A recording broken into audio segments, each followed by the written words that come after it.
Salut bien-aimés dans le Seigneur, nous vous bénissons de la part de Dieu notre Père, par Jésus-Christ, le Seigneur des Seigneurs, le Seigneur de tous, le Maître absolu. Nous voulons parler aujourd'hui, bien-aimés dans le Seigneur, des dîmes et de Jésus-Christ.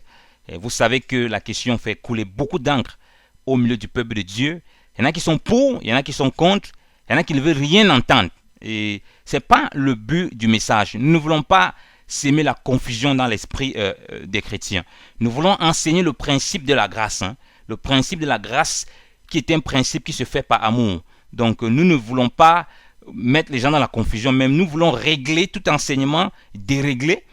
Et nous voulons apporter la parole avec sa simplicité, sans que vous ne soyez abusés. Parce que rappelez-vous, l'ivraie et le blé, la parabole que le Seigneur a donnée, il a dit qu'il y aura des faux pasteurs, des faux prophètes, des ouvriers de Satan qui vont s'introduire aussi dans la bergerie et qui vont se saisir de certains enseignements pour malheureusement assujettir le peuple. Voilà pourquoi nous faisons ces enseignements pour que les gens y comprennent que ce n'est pas le but, ce n'est pas de casser les autres ou bien ce n'est pas d'empêcher c'est pas d'empêcher les gens à bénir l'œuvre de Dieu, à contribuer à l'œuvre de Dieu. Nous sommes contre toute forme de cupidité, que ce soit les gens qui donnent soi-disant des dîmes ou bien qui payent des dîmes dans l'intention de devenir de plus en plus riches, ce qui est un évangile abominable, satanique et diabolique, ou des pasteurs qui réclament toujours des dîmes pour s'enrichir. Nous sommes contre ces dérives-là. Nous savons qu'il y a des personnes sincères qui reçoivent des dîmes ou bien des offrandes des frères et sœurs, et ils organisent ça pour que l'assemblée aille bien, pour payer les loyers, pour payer les pasteurs et tout le reste. Donc ils parviennent à vivre avec une certaine harmonie avec ces choses. Ils parviennent à vivre une certaine harmonie avec ces choses. Mais ça pose néanmoins un problème d'enseigner les gens sous cette forme réglée pour régler les choses.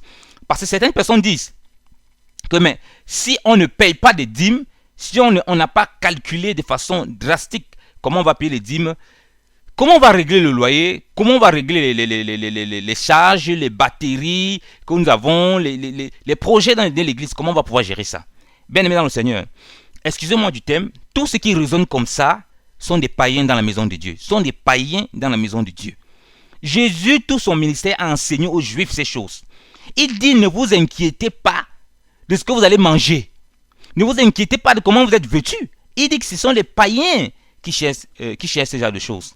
Et l'Écriture nous dit que le juste vivra par la foi. Or, dans la loi, il n'y a pas la foi. C'est pourquoi dans la loi, il y a toutes ces choses que Dieu a mis en place pour que le système puisse fonctionner. Mais maintenant, si vous êtes dans la foi, et c'est comme ça que vous raisonnez, alors on se pose des questions. On se demande en quel Dieu vous avez cru. Il y a des personnes sincères, il y a des personnes très sérieuses que moi je pense qui ne volent pas l'argent. Par exemple, le pasteur Raymond Bouguier, il enseigne que pourquoi je paye ma dîme.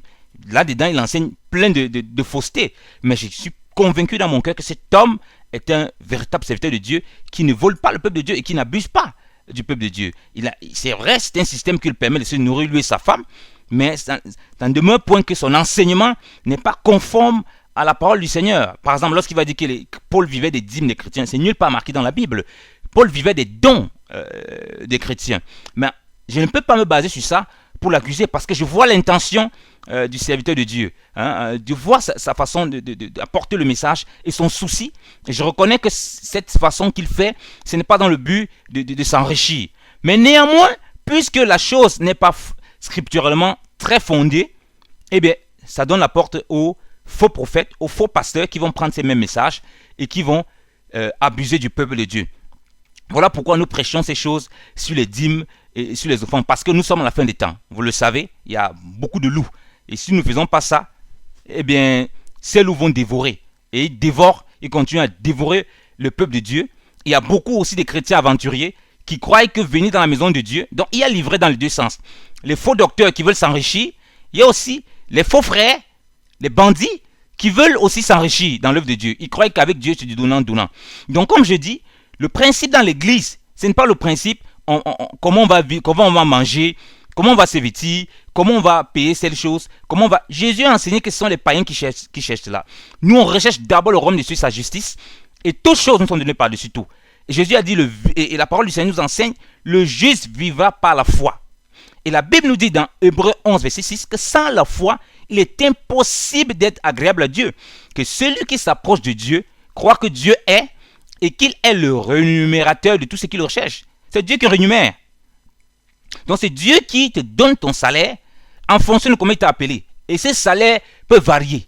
Donc si tu veux dire que tu es dans l'œuvre du Seigneur, si les gens disent que nous sommes dans l'œuvre du Seigneur et que nous voulons voir Dieu se glorifier, il ne faut pas mettre les dîmes en avant. Il ne faut pas mettre l'argent en avant. Il faut mettre la foi. Il faut enseigner la foi. Il faut enseigner la confiance en Dieu. Il faut enseigner l'espérance en Dieu. Et Dieu va s'occuper lui-même pour que les loyers soient payés, pour que les locaux soient payés, pour que les frères et sœurs qui exercent à plein temps, ils puissent avoir de quoi manger et se nourrir. Parce que la Bible dit, par la bouche de l'apôtre Paul, l'Écriture nous enseigne ceci. Paul dit que si nous avons de quoi nous vêtir et de quoi manger, cela nous suffit. Donc, ils auront exclusivement le nécessaire. Mais on se rend compte que la plupart des gens qui sont tellement accrochés dans la dîme, c'est des gens qui sont bougrement riches. Il y a un problème. Ils n'ont pas uniquement ce qui leur suffit. Ils ont beaucoup plus bien aimé dans le Seigneur. Voilà pourquoi nous voulons que les écailles tombent de vos yeux et que vous ne vous faites plus abuser. Si un homme veut vraiment vivre selon le Seigneur, il s'est dit qu'il est appelé, il est mis à part, il ne travaille pas pour faire l'œuvre de Dieu. Frère, il doit vivre avec le minimum. Ce n'est pas moi qui dis, c'est Paul. Et c'est écrit dans la Bible. C'est le Seigneur qui a enseigné ça. Il doit vivre avec le minimum. Autrement, il faut qu'il aille chercher son travail. Il peut s'acheter tout ce qu'il veut. Les vestes, les jets privés, tout ce qu'il veut. Mais avec l'argent du peuple, il doit avoir le minimum pour vivre et se vêtir convenablement. Alléluia.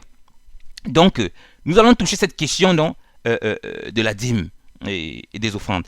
D'abord, quand un chrétien vient dans l'église, il est converti, il vient au Seigneur, les premiers messages qu'il entend, c'est la dîme. On commence à le mettre sous la peur. Il rentre directement dans un enclos, dans une emprise terrible, et s'il est dans une secte, il ne parvient pas à sortir parce qu'il a peur. On commence à citer Malachie. Malachie 3:10. Apportez les dîmes, vous êtes frappés de malédiction. Et s'il est venu au Seigneur comme ça, il avait des soucis, il avait des problèmes, il commence à vivre dans la peur. Vous voyez qu'on ne communique pas d'abord à ces chrétiens la foi. On ne se soucie pas d'abord de leur élever, mais on se soucie principalement de ce qu'ils enrichissent l'église. Le message principal qui sont dans les églises, c'est la dîme. Même s'ils masquent ça n'importe comment, ils ne peuvent pas s'empêcher de prêcher ça.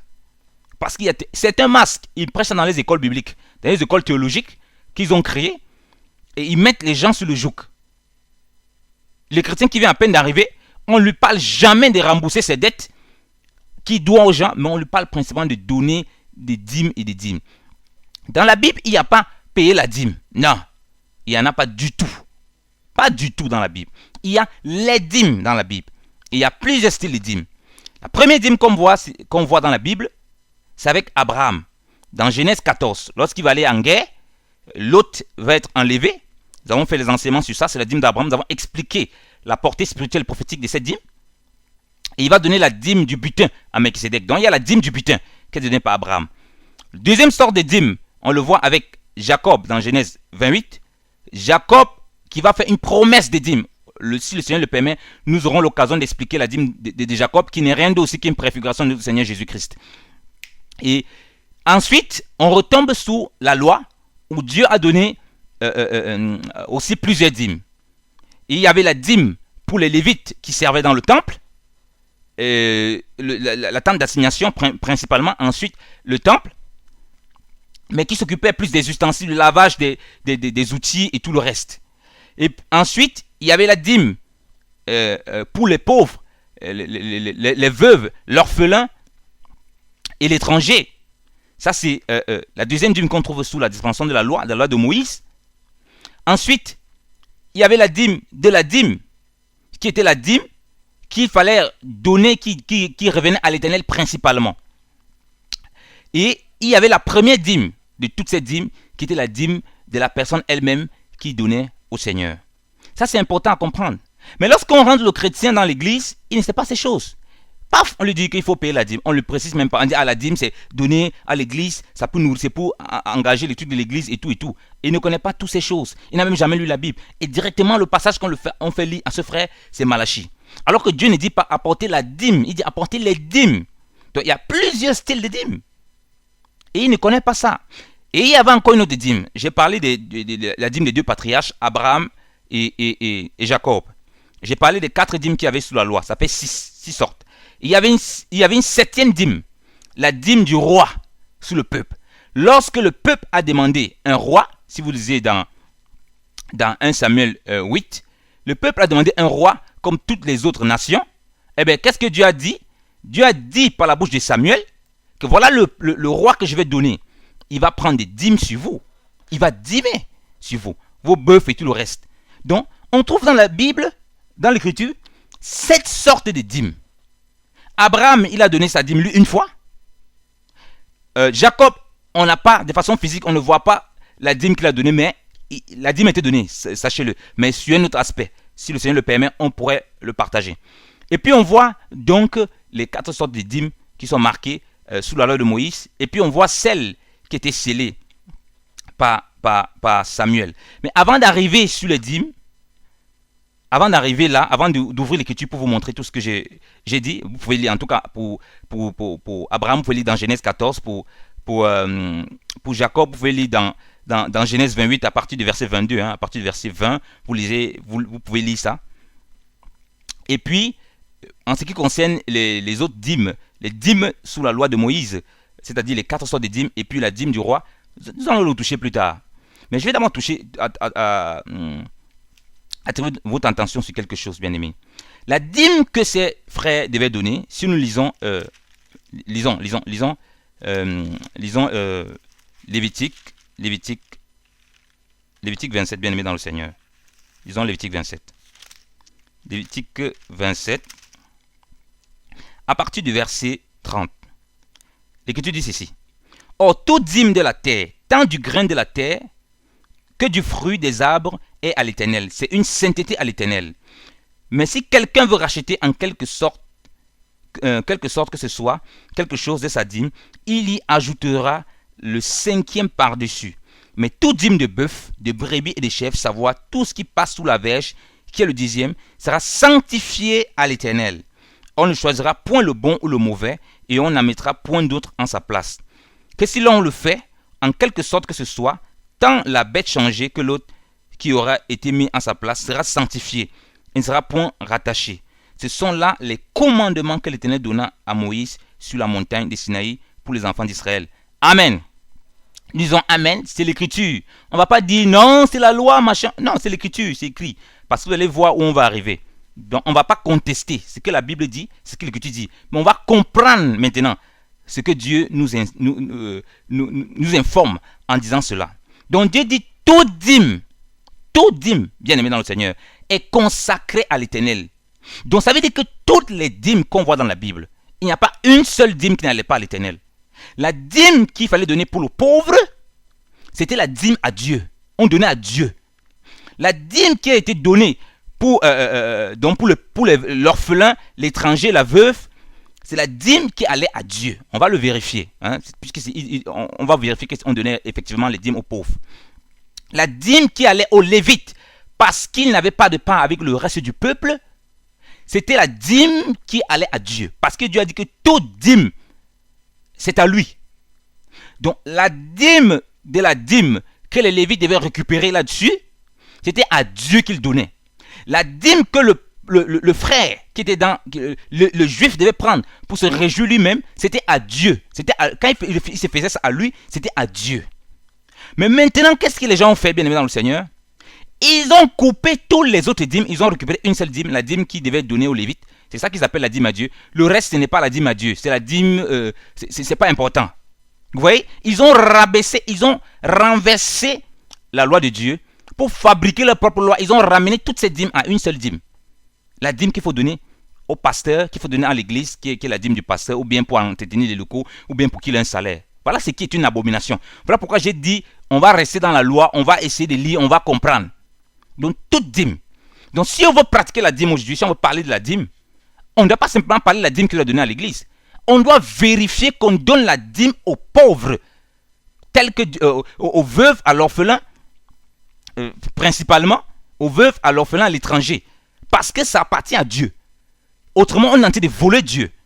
Parce que dans Malachie 3:10 qu'on passe au temps, vous voulez Dieu, machin, apporter des gens à la maison du trésor. Oui, il y a la maison du trésor qui était le temple où il fallait mettre la nourriture. Mais il y avait aussi les veuves, les orphelins.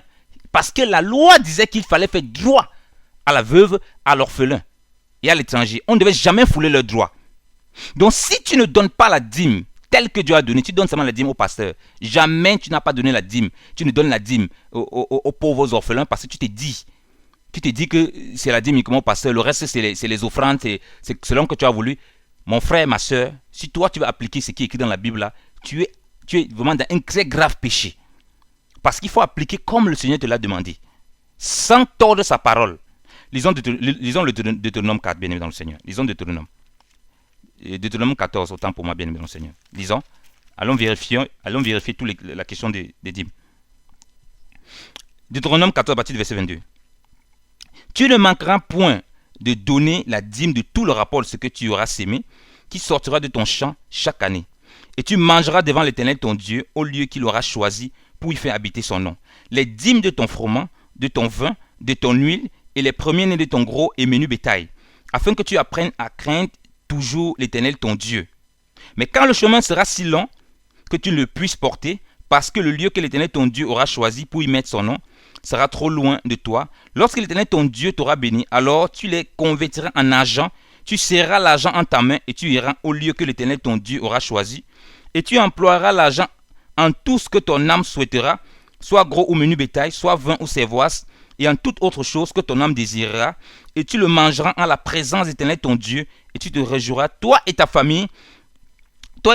Amen. Arrêtons-nous d'abord là. Donc voilà la première dîme que j'ai mentionnée, la dîme qui était pour soi-même. Et il devait prendre les fruits de la terre, de son champ. Si c'était difficile, il devait convertir en argent. Là où le Seigneur a demandé qu'il le mange, il devait ensuite retransformer cet argent-là, acheter les produits pour se nourrir. Rappelez-vous qu'on a lu dans Lévitique 27, verset 30, que toute dîme appartient à l'Éternel, consacrée à l'Éternel. Donc, quand il le faisait, ce frère, s'il appliquait cette loi, parce qu'il le faisait après chaque année, après un an, c'était à Dieu qu'il faisait ça.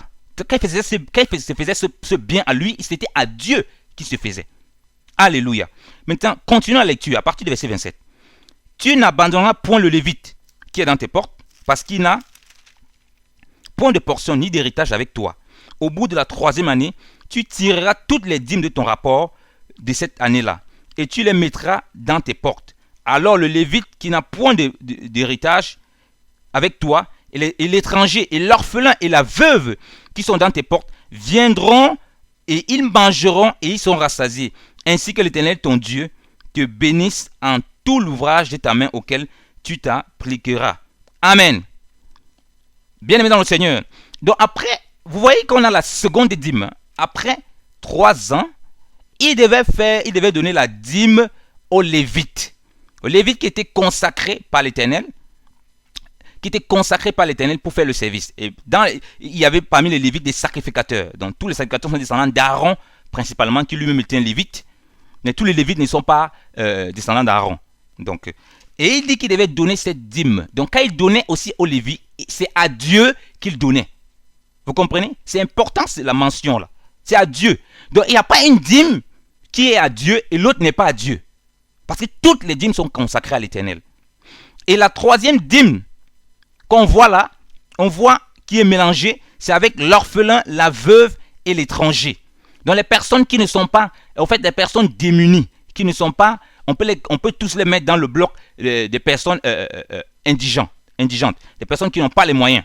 Vous voyez que ces personnes, ils devaient recueillir la dîme. Donc ces personnes ne pouvaient pas dîmer. Ils ne pouvaient pas dîmer puisqu'ils recueillaient eux-mêmes la dîme comme les Lévites recueillaient, comme aussi la dîme de la dîme, le sacrificateur devait recueillir ça dans le temple pour les mettre dans la maison des trésors, comme nous allons le voir. Donc, déjà, les personnes qui recueillent les dîmes sur les veuves et sur les orphelins et sur les étrangers, c'est les personnes qui viennent à peine arriver dans l'église, on va expliquer la portée spirituelle, prophétique de ces choses un peu, si le Seigneur le permet, sont en abomination à Dieu. Parce que la veuve, c'est elle qui devait recueillir cela. L'orphelin, c'est lui qui devait recueillir. Mais dans nos églises, les pauvres, les orphelins, c'est plutôt sur eux qu'on dîme. Bien aimé dans le Seigneur, c'est pas juste. C'est pas juste. Donner la dîme à l'orphelin, à la veuve.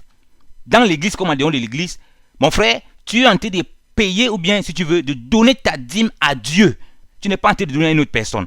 Donc, fais croire aux gens qu'aller dans l'église, donner la dîme, aller dans une assemblée, donner la dîme là-bas, c'est à Dieu que tu es en train de donner. Et à l'extérieur, ce n'est pas à Dieu.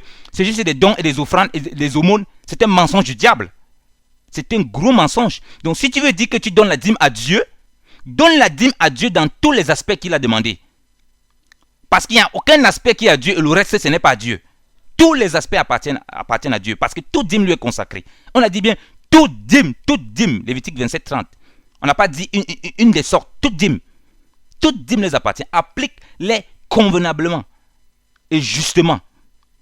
Donc ça veut dire qu'à la fin du mois, prends le 10e. Je ne suis pas contre. Je ne demande même pas que tu prennes la terre, que tu ailles construire, fabriquer la terre. Non, on va être spirituel. Tu ailles construire, tu ailles fabriquer ton champ et voilà, tu commences à donner la terre, la nourriture physique. Non, tu es libre. Tu peux l'interpréter spirituellement. Tu peux dire, ok, je vais prendre le 10e de mon salaire. À la fin du mois, tu prends le 10e de ton salaire. Tu considères que chaque mois, c'est comme une année. Après 3 mois, tu prends le 10e de ton salaire. Tu pars maintenant donner aux pauvres, aux orphelins et aux veuves. Et puis tu retires là-dessus le 10e que tu veux chaque année pour toi-même, pour te réjouir, pour faire ce que tu as envie de faire, pour bénir le Seigneur. Et puis tu prends la dîme de la dîme qui est là-dessus. Tu pars donner aux frères et sœurs qui sont dans l'assemblée. Après combien? Après 3 ans. Tu pars donner bien évidemment, après 3 ans, après 1 an, c'est la dîme pour toi. Tu prends cette dîme, tu te contentes de ça.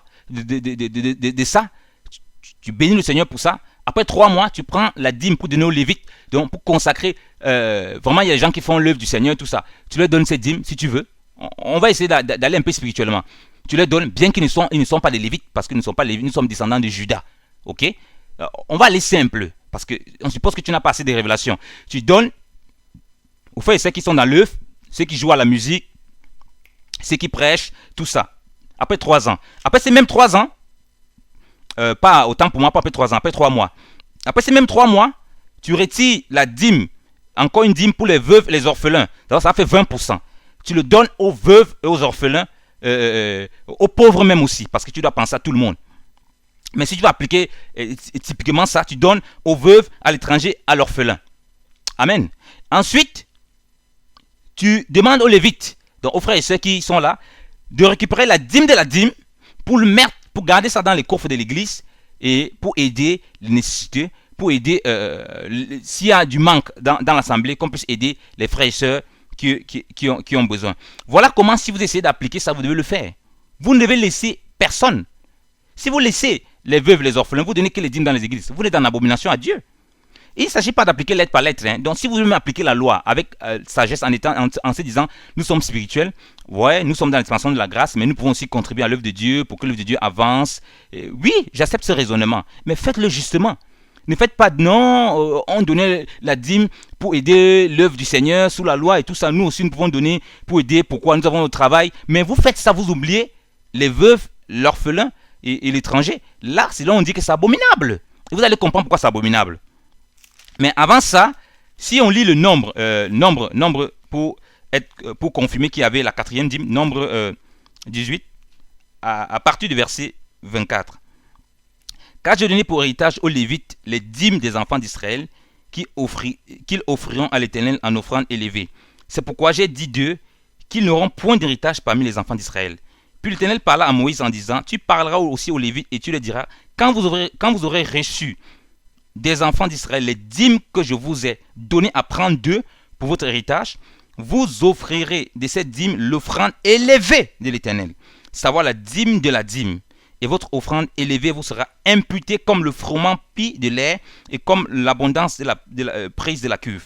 Vous donc aussi, vous offrirez l'offrande élevée de l'Éternel de toutes vos dîmes et que vous aurez reçu des enfants d'Israël.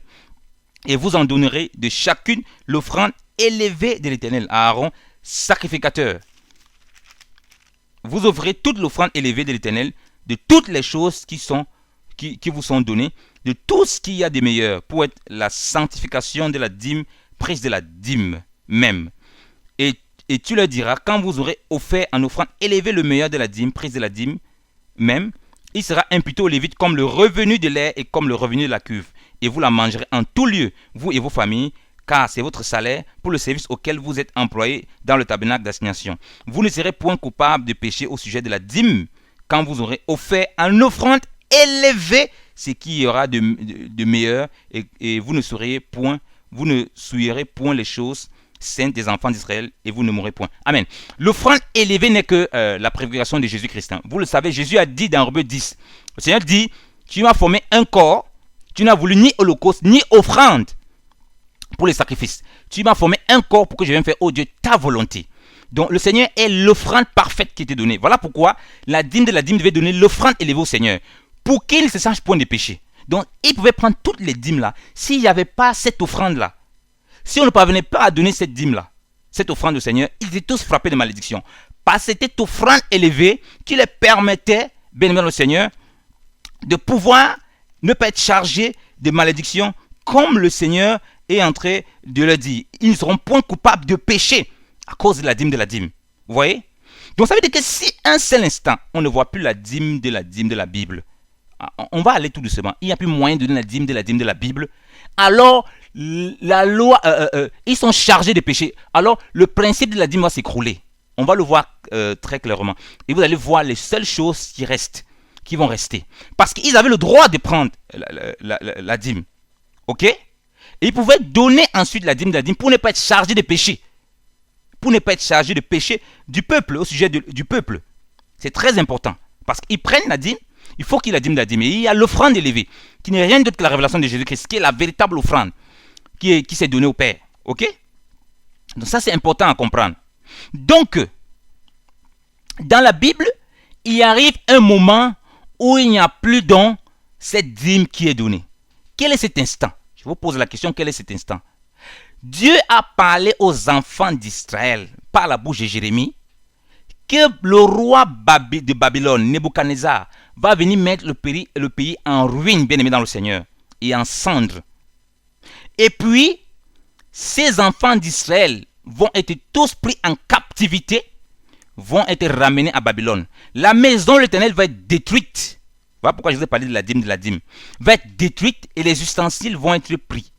En ce moment, les Lévites tous, frères, étaient devenus comme le commun du mortel, comme les autres frères et sœurs qu'ils avaient en Babylone, bien aimés dans le Seigneur. Ils ne pouvaient plus prendre la dîme aux enfants d'Israël parce qu'ils ne pouvaient pas donner cette offrande à l'Éternel. Parce que toute la loi repose sur le sacerdoce lévitique, bien aimé dans le Seigneur. Dieu nous montre par là la préfiguration de la dispensation de la grâce. Parce que le temps des nations, de Babylone, avec Babylone, tout ça, où les enfants d'Israël sont en captivité, ça nous révèle la dispensation des nations, le temps des nations. Et le temps des nations n'est rien d'autre que le temps de l'Église. Toute la loi sur laquelle était basé le sacerdoce lévitique était caduque.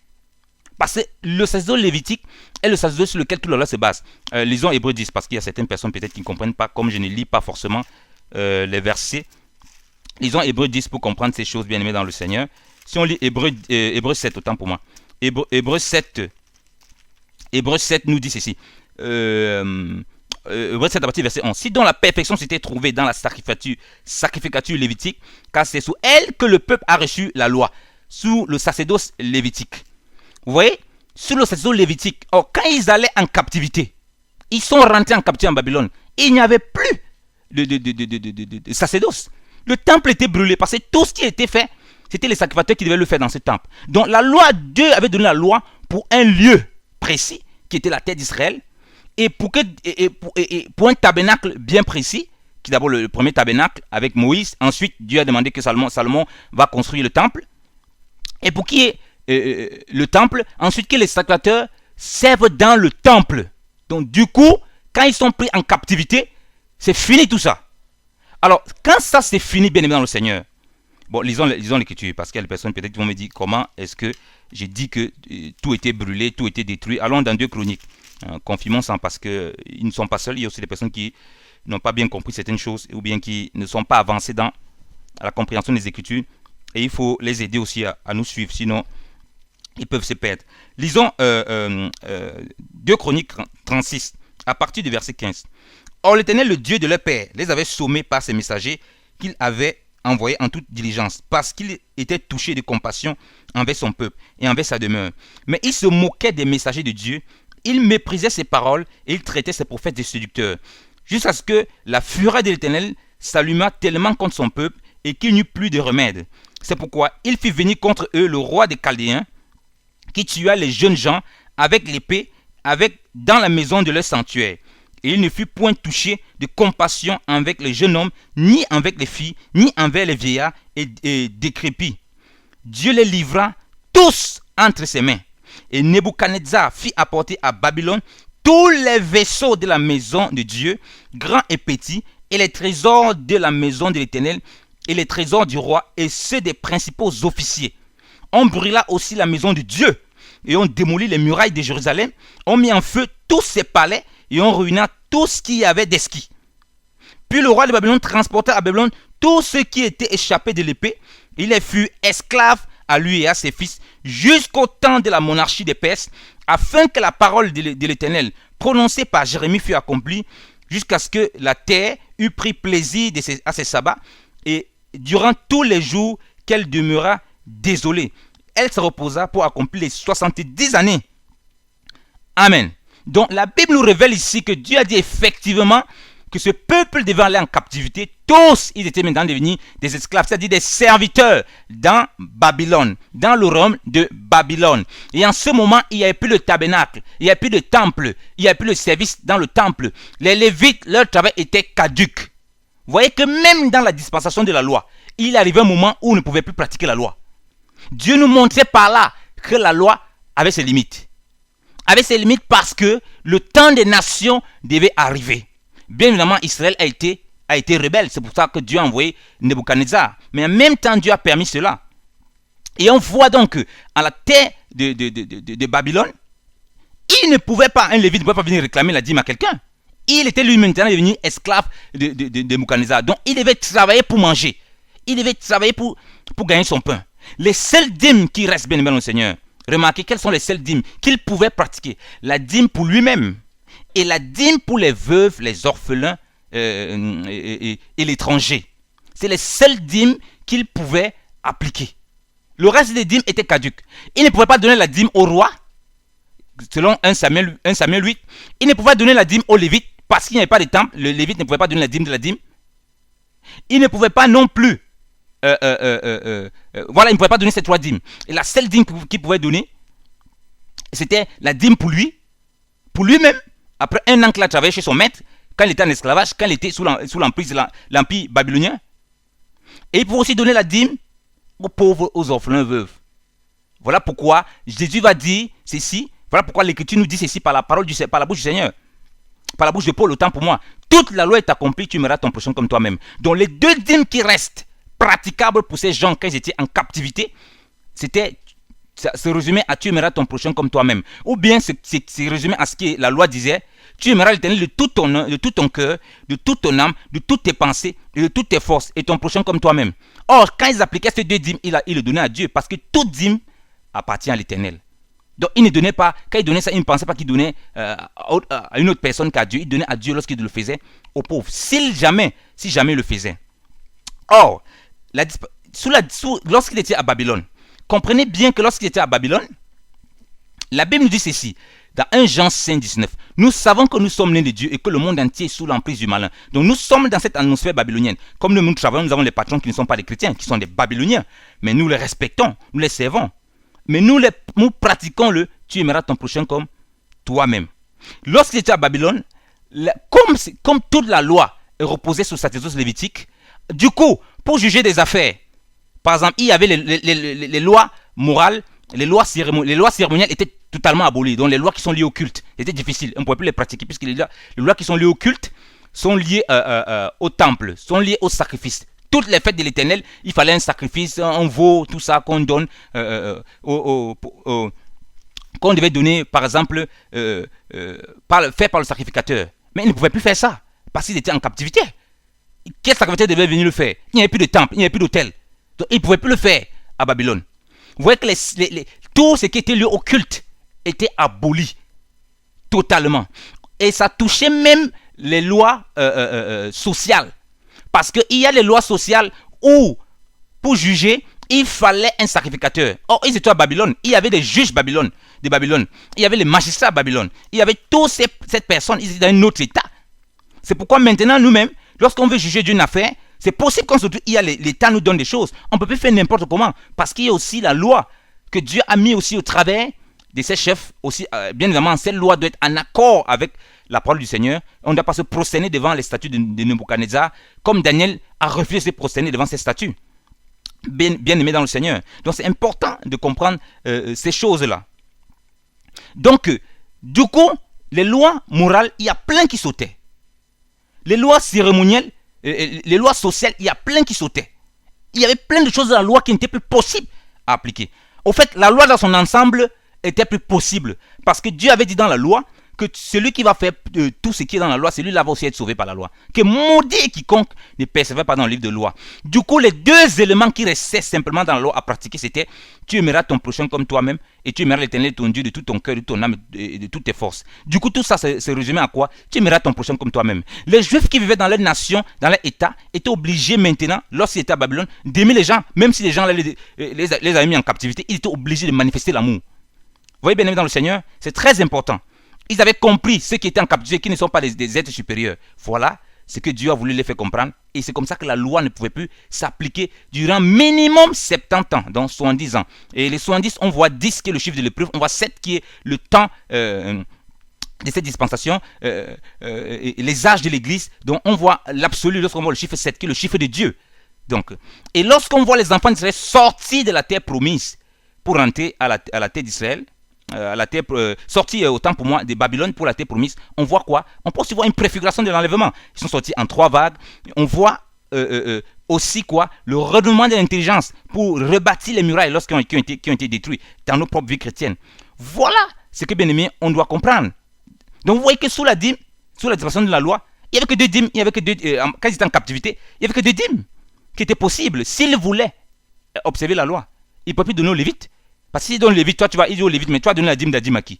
C'est plus possible. Tu ne travailles plus au temple. Et parce qu'au temple, il faut donner une offrande à l'Éternel. C'est écrit dans notre loi. Parce que sinon, tu te charges des péchés.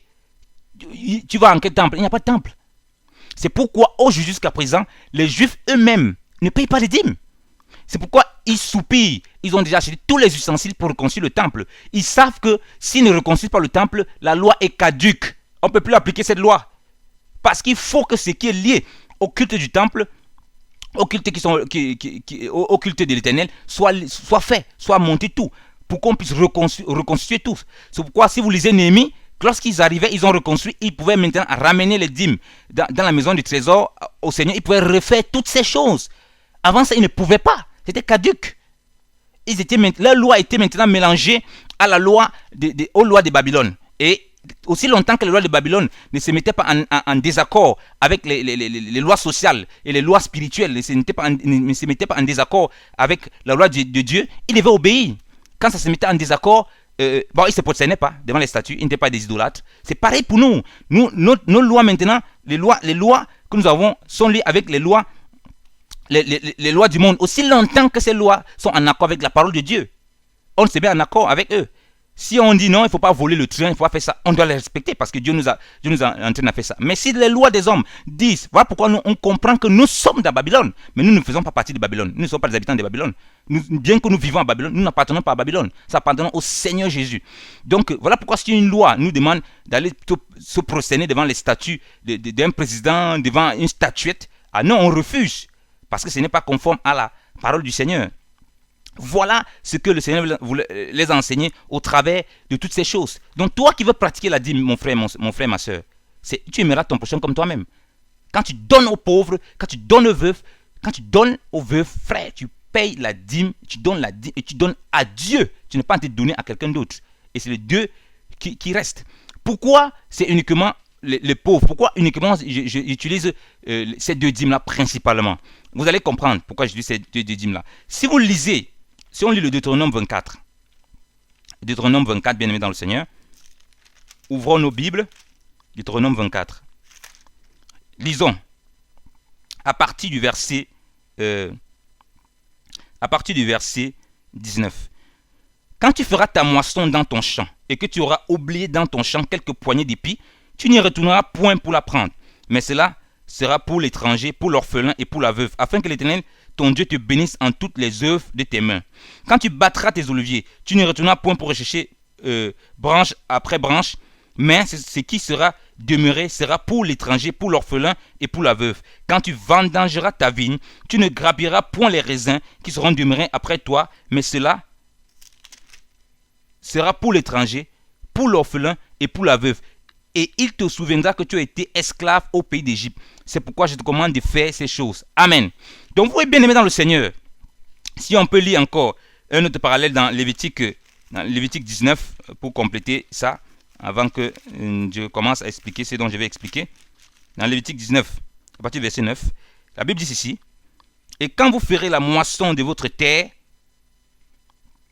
tu n'achèveras point de moissonner le bout de ton champ, et tu ne glaneras point ce qui restera accueilli de ta moisson, et tu ne grappilleras point ta vigne, ni ne recueilleras point les grappins tombés de ta vigne, mais tu les laisseras aux pauvres et à l'étranger. Je suis l'Éternel, votre Dieu. Amen.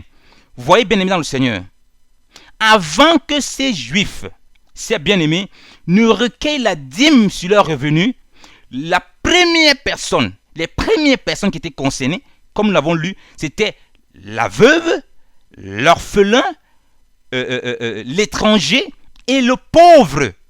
Vous voyez? Jamais Dieu n'a mis la dîme au-dessus des orphelins et des pauvres et des veuves. Voilà pourquoi je vous ai dit qu'il faut faire attention. Jamais vos pasteurs, ces prédicateurs qui prêchent l'argent, qui sont tout le temps vous prêcher les dîmes, ne vous ont enseigné ça. Les premiers à servir, les premiers qu'il fallait prendre soin, c'était ces personnes, bien aimées dans le Seigneur. Combien de fois vous avez entendu ça? Ça veut dire que si tu prends le revenu de tes biens, bien aimé dans le Seigneur, les premières personnes que tu dois regarder, ce sont les orphelins, les pauvres, les veuves, les étrangers qui sont dans la nation. C'est ces personnes. Et c'est très spirituel. Parce que représente l'étranger? Parce que la dîme, c'est Christ. C'est l'offrande, c'est Christ. Que représente l'étranger? L'étranger, c'est celui qui est étranger à la maison de Dieu et aux choses de Dieu. Tu dois lui communiquer la vie de Dieu par Jésus-Christ. L'orphelin, c'est celui qui n'a plus de mère ou de père. Il est sans père. Et tu lui donnes, par Jésus-Christ, en lui communiquant la foi par Jésus-Christ, l'amour de Dieu par Jésus-Christ, Dieu devient son père. Alléluia. Et la veuve, c'est celle qui n'a plus de mari, celle qui marche sans connaissance de Dieu, et tu lui donnes un époux qui est par Jésus-Christ. Alléluia. Vous voyez, bien aimé dans le Seigneur. Le pauvre, c'est celui qui est pauvre spirituellement, à qui tu viens apporter la parole du Seigneur, la vérité qui est en Jésus-Christ, par tes biens. Tous les biens que tu as, comme Pierre. Pierre pouvait dire, je n'ai ni or ni argent, mais tout ce que j'ai, je te le donne. Au nom de Jésus-Christ, lève-toi et marche. À l'impotent qui était près du temple. Alléluia. Vous voyez, bien aimé dans le Seigneur, il a donné le Seigneur Jésus-Christ. Voilà pourquoi ça revient toujours, les pauvres, les orphelins, ils étaient les premiers servis. Moi, aujourd'hui, c'est le contraire. Ce sont les bâtiments, ce sont les pasteurs qui sont les premiers servis. Ce n'est pas l'évangile de Jésus. Avant même qu'on ne prenne, tu ne prends la dîme sur ce que tu as gagné. Tu dois d'abord penser aux pauvres, aux orphelins et aux veuves. Tu dois laisser une partie pour eux. Mais c'est ce qu'on enseigne encore aujourd'hui, bien aimé dans le Seigneur. Donc, pensez aux veuves, pensez aux orphelins, pensez aux étrangers. C'est eux les premiers. Voilà pourquoi Jésus dit, ceci bien aimé dans le Seigneur. Jésus dit, lorsqu'il va revenir, lorsqu'il dit, merci Saint-Esprit, si on lit Matthieu, regardez, Matthieu, si on lit Matthieu, lisons Matthieu, si on lit Matthieu, bien aimé dans le Seigneur, Matthieu 24, c'est pas, on va lire, non, Matthieu 25, à partir du verset 32. Et toutes les nations seront assemblées devant lui. Non, à partir du verset 31. Or, quand le Fils de l'homme viendra environné de sa gloire et accompagné de tous les saints anges, alors il s'assiera sur le trône de sa gloire et toutes les nations seront assemblées devant lui. Et il séparera les uns d'avec les autres, comme le berger sépare les brebis d'avec les boucs. Et il mettra les brebis à sa droite et les boucs à sa gauche. Alors le roi dira à ceux qui seront à sa droite, venez les bénis de mon Père, possédez en héritage du royaume qui vous a été préparé dès la fondation du monde. Car j'ai eu faim et vous m'avez donné à manger. J'ai eu soif et vous m'avez donné à boire. J'étais étranger et vous m'avez accueilli. J'étais nu et vous m'avez vêtu. J'étais malade et vous m'avez visité. J'étais en prison et vous êtes venus vers moi. Alors les justes lui répondront en disant, Seigneur, qu'est-ce que nous t'avons vu avoir faim et que nous t'avons donné à manger ou avoir soif et que nous t'avons donné à boire? Et quand est-ce que nous t'avons vu étranger et que nous t'avons point recueilli, ou nu et que nous t'avons vêtu? Ou quand est-ce que nous t'avons vu malade ou en prison et que nous sommes venus vers toi? Et le roi répondant leur dira, en vérité, je vous dis qu'en tant que vous avez fait ces choses à l'un de ces plus petits de mes frères, vous me l'avez fait à moi-même. Amen. On connaît la suite, comment il va dire, retirez-vous le maudit. Hein? Et puis il va dire, au verset 41, il va dire, alors il dira aussi à ceux qui sont à sa gauche, maudit, retirez-vous de moi et allez au feu éternel qui est préparé au diable et à ses anges. C'est ceux qui ont fait exactement le contraire de ce que Jésus a dit, les bénis de son Père qui vont hériter le royaume. Jésus va dire, quand vous avez fait ça, un seul de ces petits, un de mes frères. D'abord, les frères qui sont dans la foi et ceux qui ne connaissent pas le Seigneur. Ils ont besoin aussi de cela, bien évidemment le Seigneur. Vous voyez que Jésus n'a jamais pris un truc qui était fait dans le temple. Il a vu un truc qui était fait sur des personnes physiques, qui étaient en démunies, qui étaient les œuvres qu'il approuvaient. On vous fait croire que donner la dîme, c'est uniquement dans un temple. Non, bien évidemment le Seigneur, c'est à l'extérieur aussi. C'est aux pauvres, c'est aussi ceux qui sont dans l'assemblée, qui sont pauvres, qui sont veuves. C'est la dîme qui va à Dieu. C'est pourquoi Jacques va dire, la religion parfaite, si on lit l'épître de Jacques, bien aimé dans le Seigneur, l'épître de Jacques 1, verset 27. La religion pure et sans tache envers notre Dieu et notre Père, c'est de visiter les orphelins. Vous voyez, le mot orphelin revient. Et les veuves dans les afflictions. Et de se conserver purs de toute souillure de ce monde, de toutes les souillures de ce monde. Vous voyez, bien aimé dans le Seigneur, ça revient encore. Orphelins, veuves, étrangers, pauvres. Mais c'est l'inverse qui a été fait. On prêche maintenant l'évangile, possédez votre héritage, soyez riches, vous êtes des champions, vous êtes des rois, Dieu vous a donné la terre, vous êtes des princes de ce monde, vous devez vous asseoir sur des trônes, vous devez manger à les tables des rois, machin. Voilà ce qu'on vous prêche aujourd'hui. C'est l'évangile du diable. Et ceux qui le pratiquent, ils vont rendre des comptes à Dieu. Je ne suis pas contre le fait de donner, comme je l'ai dit, soyez généreux envers l'œuvre de Dieu. Mais si vous n'avez pas compris que la priorité c'est tu aimeras ton prochain comme toi-même, alors c'est très dangereux. Quand tu donnes aux pauvres, à la veuve, à l'orphelin, tu donnes à Dieu. Donc si tu décides de prendre tous les 10% de ton salaire et tu le donnes aux frères et sœurs, c'est au Seigneur que tu as donné. C'est au Seigneur que tu as donné. Donc ne croyez pas que c'est uniquement dans les assemblées aux frères et sœurs. Non, non, ce n'est pas uniquement ça. Ce n'est pas vrai. Ça c'est un autre évangile. Soyez généreux dans l'œuvre de Dieu. Que personne ne vous mette dans la peur, ne vous mette sur un joug en vous faisant croire que lorsque vous allez donner comme ceci, vous allez être maudit. La dîme, c'est la révélation de la personne de Christ. Vous allez partager Christ avec vous-même. Lorsque vous prenez cette dîme qui est Christ, qui est votre joie, vous communiquez cette joie aussi aux personnes qui sont étrangers, des gens qui sont étrangers des alliances, donc qui ne connaissent pas Dieu, des veuves, ceux qui n'ont pas de mari, d'époux, qui est Christ, et des pauvres, ceux qui sont pauvres spirituellement, qui ont besoin d'être riches en Jésus-Christ par l'Esprit, et aussi par vos biens matériels. Donc que le Seigneur notre Dieu vous bénisse abondamment.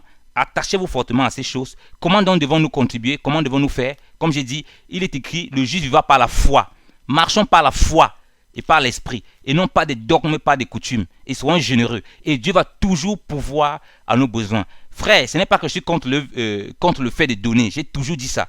Je suis contre la manipulation, les jougs qu'on met tous les gens. Les taxes, on t'impose, il faut donner. Les gens ne donnent pas. Il y a les pasteurs qui ont même des PowerPoint qui mettent comme ça à l'église, paf, ils mettent, et puis on voit ton nom, on voit que tu n'as pas donné depuis un certain nombre de temps. Et je me suis rendu même compte que les frères qui aiment tellement cette histoire de dîmes, certains pasteurs m'ont appelé, ils m'ont fait pour reprendre certaines autres personnes, et ils m'ont confessé que ces gens-là ne payent pas le dîme. Depuis une année, il a payé la dîme 2 fois. Mais il est là, il défend à tout prix qu'il faut, alors que lui-même il ne respecte pas. Il se comporte donc comme un pharisien. Donc il ne faut pas, on met les PowerPoint, on met les fichiers, on voit qui a donné, qui n'a pas donné. Frère, ça entraîne l'avarice. Ça entraîne l'égocentrisme. Quand les gens aiment réellement le Seigneur, ils vont contribuer à l'œuvre de Dieu. Prêchons l'amour de Dieu. Ça va permettre aux avares de sortir de cesser de se cacher derrière ces choses. Et vous qui donnez, soi-disant la dîme pour être béni, jamais Dieu ne va vous bénir parce que vous avez donné une quelconque dîme. Jamais. Dieu dit qu'il prend soin de tout ce qui nous regarde. Dans Isaïe 26, verset 12. Et Dieu dit que vous êtes bénis de toutes sortes de bénédictions spirituelles dans les lieux célestes par Jésus-Christ notre Seigneur et Sauveur. Dieu notre Père nous a bénis de toutes sortes de bénédictions célestes. Éphésiens 1.3. Donc c'est clair. Donc que personne ne vous abuse. Et Dieu dit qu'il résiste aux orgueilleux et fait grâce aux humbles. Donc vous ne pouvez pas acheter Dieu par vos dîmes, par vos offrandes. Il faut que vous soyez quelqu'un qui soit humble, quelqu'un qui est prêt à se repentir, quelqu'un qui reconnaît ses torts, quelqu'un qui est appris à se rabaisser, et bien Dieu va vous élever. Mais en aucun cas, ce n'est pas les dîmes et soi-disant loi, s'aimer, récolter, machin, pour avoir les bénédictions de Dieu. Ça, c'est du mensonge, c'est de l'apostasie, c'est du vol. Donc, soyez libres. Comment Dieu demande que vous devez donner? Dieu vous a donné la prescription par l'apôtre Paul qui a marché avec le Seigneur. Il est dit dans 2 Corinthiens 9, bien aimé dans le Seigneur, partie du verset 7, mais que chacun contribue selon qu'il se l'est proposé en son cœur, non point en regret ou par contrainte, car Dieu aime celui qui donne gaiement. Dieu aime celui qui donne avec joie. Ça veut dire qu'il déteste ceux qui ne donnent pas avec joie, ceux qui donnent avec des projets de s'enrichir, ceux qui donnent avec des projets de devenir des grands, des puissants, des nations. C'est les orgueilleux, c'est les gens qui ne sont pas prêts à se rabaisser. Quand Dieu, s'ils ont plein, ils ne vont jamais penser à de nous autres, ils vont toujours penser à s'enrichir. Contribuez à l'œuvre de Dieu. Si vous avez décidé dans votre cœur de donner le 10e, eh bien vous ne péchez pas. Mais que ce soit gaiement, de bon plaisir. N'oubliez pas les veuves, les orphelins, les pauvres, parce que Pierre va le rappeler à Paul, lorsqu'ils vont donner la main d'association à Paul pour faire l'œuvre du Seigneur, que n'oubliez pas, surtout les veuves, ça compte beaucoup. Les veuves avaient murmuré, si vous lisez dans Actes 6, contre les apôtres, parce qu'elles étaient obligées, elles étaient oubliées dans la distribution des biens. Voilà pourquoi on a établi des diacres. Et les apôtres n'ont pas dit, ah, vous murmurez contre nous, parce qu'ils savaient à quel point c'était important devant le Seigneur. Moi, aujourd'hui, ça a été basculé. C'est un autre évangile, l'évangile de la prospérité qui a régné. Donc, bien aimé dans le Seigneur, attachez-vous fortement à la vérité, attachez-vous fortement au Seigneur et ne vous laissez plus balloter à tout vent de doctrine. Jésus-Christ revient bientôt. Jésus-Christ est votre dîme, il est votre sanctification, il est votre tout. Et comme je le résume, on voit 7 types de dîmes dans la Bible. La dîme d'Abraham qui vient du butin des guerres, je le répète encore, la dîme d'Abraham qui vient du butin des guerres, il a donné une fois. La dîme de Jacob, on ne nous montre pas où Jacob a donné, mais c'est une promesse de dîme, mais bien évidemment sur le plan spirituel, cette promesse a été accomplie. Et c'est toujours la révélation de la personne de Jésus-Christ. Si le Seigneur le permet, on le partagera une prochaine fois. Les 4 sortes de dîmes qu'il y avait sous la loi, la dîme pour vous-même, la dîme pour le juif lui-même, la dîme pour qui devait donner par an, la dîme pour les lévites après 3 ans, la dîme pour la veuve, l'orphelin et l'étranger. Et puis il y avait la dîme de la dîme, sur lequel on devait prélever l'offrande élevée à l'Éternel, qui n'est rien d'autre que l'offrande du Seigneur Jésus-Christ, pour sanctifier et pour que les Lévites ne soient pas chargés de péché pour le service du Seigneur. Et aussi, il y a aussi dans 1 Samuel 8, la dîme que le roi devait prélever. On peut le lire, quand ils ont demandé un roi sur eux, 1 Samuel les a dit, le Seigneur a dit que le roi que vous allez prendre, il aura le droit de dîmer sur vous. Si on lit à partir du verset 1 Samuel 8, à partir du verset 13, il prendra vos filles pour en faire des parfumeuses, des cuisinières et des boulangères. Il prendra aussi vos champs, vos vignes et les terres où sont vos bons oliviers. Et il les donnera à ses serviteurs. Il dîmera ce que vous aurez sémé et ce que vous aurez vendangé. Il le donnera à ses eunuques et à ses serviteurs. Il prendra vos serviteurs et vos servantes et l'élite de vos jeunes gens et vos ânes, et l'emploiera à ses ouvrages. Il dîmera vos troupeaux et vous serez ses esclaves. Amen. Donc on voit bien qu'il y avait aussi la dîme pour les rois. Donc ça fait 7 types. Mais les 2, comme je dis, qui restent sous la loi, lorsqu'on le voit dans la dispensation de la loi, quand ils sont allés à Babylone, c'est la dîme pour toi-même qui était praticable, qui était possible qu'ils pratiquent. La dîme pour eux-mêmes et la dîme pour les veuves, pour les orphelins et pour l'étranger. Voilà les 2 dîmes qui restent. Qui s'accomplissent à tu aimeras ton prochain comme toi-même. Voilà la révélation que le Seigneur veut surtout qu'on comprenne de ces choses. Donc soyez affranchis, soyez généreux dans l'œuvre de Dieu. Ne soyez pas cupides. Ne donnez pas pour vous enrichir. Je ne dis pas ça parce que j'ai un problème avec les gens qui donnent soit à la fin du mois un 10e. Non, je veux que les gens ils le donnent parce qu'ils aiment le Seigneur et qu'ils pensent à donner aussi de la même façon aux pauvres. Ce n'est pas parce que moi-même je ne donne pas. Ça m'arrive à la fin du mois, ce n'est pas pour me glorifier d'avoir donné le 50% de tout ce que je possède, tout ce que j'ai comme salaire, tant dans la maison du Seigneur qu'à ceux qui ne connaissent pas le Seigneur. Ça m'est arrivé que je donne tout. Je l'ai fait 1 à 2 fois. Tout ce que j'avais, je l'ai distribué. Donc le Seigneur m'en est témoin. Donc je ne manque point. Et Dieu, je n'ai manqué de rien. Donc je ne pousse pas les gens à l'avarice. Je pousse les gens à être généreux dans l'œuvre de Dieu. Mais qu'on n'abuse pas et qu'on n'ouvre pas des portes à des faux pasteurs, à des faux prophètes, à des faux frères qui veulent assujettir les gens et qui veulent les dépouiller. Donc soyez généreux. Les veuves et les orphelins et les pauvres dans les églises, vous n'avez rien à donner. C'est à vous qu'on doit. On doit plutôt prendre soin de vous. Si vous ne travaillez pas, vous ne pouvez pas aller chercher du travail pour donner des dîmes. Non. Vous ne pouvez pas venir donner une dîme alors qu'on n'avez même rien. C'est à vous qu'on doit prendre. Si les frères et sœurs ont pu donner des biens ou des dîmes, quoi que ce soit, on doit récupérer ça de ces frères et sœurs pour vous les donner. Vous n'avez rien à donner, comme c'était sous la loi. Comme la loi nous le disait. Et c'est tout à fait normal. Vous ne travaillez pas. Vous allez payer la dîme comment? Donc, votre succès ne dépend pas de ça. Ça dépend de la faveur de Dieu dans votre vie. Et les frères et sœurs doivent prendre soin de vous. C'est leur responsabilité devant le Seigneur. Sinon, ils vont rendre des comptes. Comme nous l'avons lu dans Matthieu 24, quand le Seigneur va revenir. Donc, faisons attention. Et ne nous attirons pas les foudres du Seigneur sur nous. Que le Seigneur toujours vous bénisse abondamment. Au nom puissant de Jésus-Christ de Nazareth. Amen.